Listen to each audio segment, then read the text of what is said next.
राधे राधे दोस्तों। तो आज हम कार्तिक स्नान के तीसरे दिन की कहानी प्रारंभ करते हैं। एक सासू थी, उसके 4 बहुएं थी। कार्तिक मास आया, सासू ने बहुओं से पूछा, मैं कार्तिक स्नान करने जा रही हूँ, मेरे साथ कौन चलेगा? 3 बहुओं ने मना कर दिया। छोटी बहू बोली, सासू जी अब कार्तिक नहाओ, मैं आपके साथ चलूंगी। दूसरे दिन सासू बहुएं जल्दी उठी, सारा काम किया। नदी पर जाके सासू ने स्नान किया। बहू सासू की साड़ी धोने लगी। कभी कपड़े धोए हुए नहीं थे तो बहू से साड़ी निचोई नहीं गई। घर आकर झरझरती साड़ी सुखा दी। मन लगाकर सासू की सेवा करी। स्नान से निवृत्त होते ही सासू जी को जरूरत के सब सामान देती। इस बहाने सासू के साथ बहू का भी कार्तिक स्नान हो गया। कार्तिक माता उससे प्रसन्न हो गई। जहाँ साड़ी का पानी झरता वहाँ सोने की चीपे, हीरे मोती जगमगाने लगे। घर में सोने चांदी का ढेर हो गया। धन से घर भर गया। कार्तिक महीना पूरा हो गया। बहू बोली, जितनी इच्छा हो ब्राह्मण जिमाओ और दान धर्म करो। सास बोली, कैसे करूं, घर में तो कुछ नहीं है। बहू बोली, जितना इच्छा हो ले लो और सब वैभव दिखाया। सासू बोली, तो इतना सब कहाँ से लाई? बहू बोली, मैं तो आपकी साड़ी धोती और सुखाती, इसके पानी झरने की जगह धन का ढेर लग गया। धूमधाम से सास बहू ने ब्राह्मण जिमाए, दान धर्म किया। जेठानियां चकित हो गई। देवरानी से पूछने लगी, तूने क्या किया जो इतना धन हो गया? देवरानी बोली, मुझे सासू जी की साड़ी ठीक से निचोड़ना नहीं आती थी, साड़ी झरती, उसके पानी की जगह धन का ढेर हो गया। जेठानियों को ईर्ष्या आया। उन्होंने सोचा, अगली बार हम भी सासू जी को कार्तिक स्नान कराएंगे।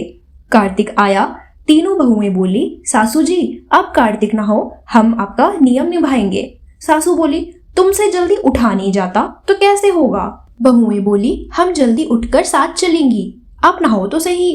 कार्तिक का महीना आया, सासू स्नान करने गई। बहुएं साड़ी धोती तो बहुत पानी रखती और सुखा देती। एक जनी चाय बना कर देती, दूसरी पूजा का सामान निकाल कर देती, तीसरी साथ जाती। ऐसा करते तीनों ने महीना पूरा कर दिया और सासू जी को कहने लगी, सासू जी मन आवे जितना धर्म करो और ब्राह्मण जिमाओ। सासू बोली, मेरे पास तो कुछ नहीं है, मैं कैसे करूं? बहुएं बोली, हमारे साथ चलो और साड़ी के झड़ते पानी को धन के रूप में देखने गई, पर देखती है कि वहां सांप बिच्छू कंसीले हो गए। सासू बोली, बहू ये क्या है? बहुएं दौड़ी दौड़ी देवरानी के पास आई और कहने लगी, ऐसा क्यों हुआ? तो देवरानी बोली, मुझे तो राई दामोदर जी ने प्रसन्न होकर दिया। कार्तिक माता प्रसन्न हुई। तीनों बहुएं कार्तिक माता के पैर पकड़कर विनती करने लगी, भगवान आपने ऐसा क्यों किया? कार्तिक माता बोली, छोटी बहू भूली थी, तुम सब ने तो पहले मना ही कर दिया था, पर उसका धन देखकर तुम्हें ईर्ष्या आया, जिससे तुमने सासू को भले ही कार्तिक स्नान करवाया, झरझराती साड़ियां सुखाई, पर तुम्हारा खोटापना तुमको मिल गया। तीनों ने अपनी भूल की क्षमा मांगी। अब कार्तिक माता ने कहा, तुम्हारे धन का आधा देवरानी को दो, तब ये सांप बिच्छू हो जाएंगे।